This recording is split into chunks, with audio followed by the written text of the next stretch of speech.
applies social Darwinism to World War One, like we talked about before, but related specifically to like the civilizations and what Pearson and Spencer were saying about how civilizations will survive. The civilization that will survive the war will be stronger and it will progress. How does Valerie think this works?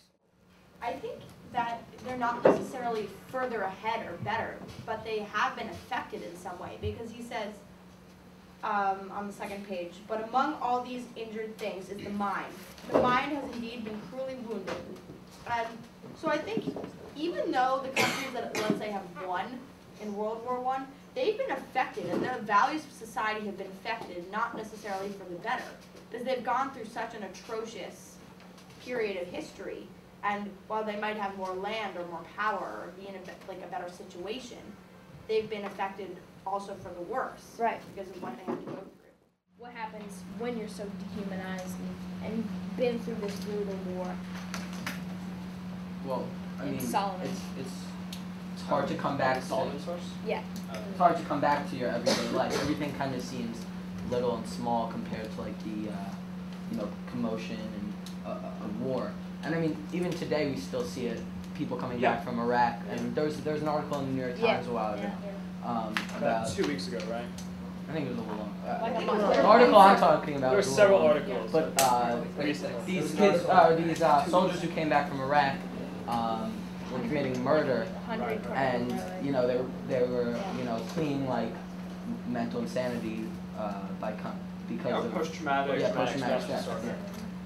So, I mean, you see it always going on. It's hard to come back to your regular life after killing and commotion. Theoretically, this sort of idea of a museum of cultures could have prevented World War I, but I don't know. I don't really think that knowing what another civilization does, or humanizing another civilization, will really prevent conflicts on the scale of World War I. Like perhaps it would be useful in preventing smaller conflicts, but World War I think's causes were more, sweeping political changes. And so, just give you some idea of how visual culture, art, is also reflecting the kind of lines of center that you read about last night. And these are a few by Otto Dix, who's famous. Evo's in the middle. Evo's in the middle. This is at the rally against Scientology. I forgot about that. Oh, this wrong file, right? This is Snapchat. Emil on the left. And that's Gabby. Is that Gabby in the back?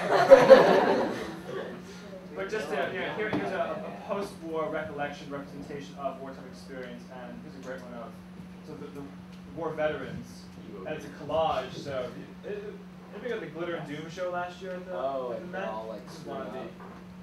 Right, that they are very perceptive. He has no arms. He's draining open hearing through this little megaphone here.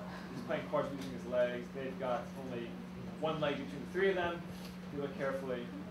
And so it's highlighting, again, the effects of World War I.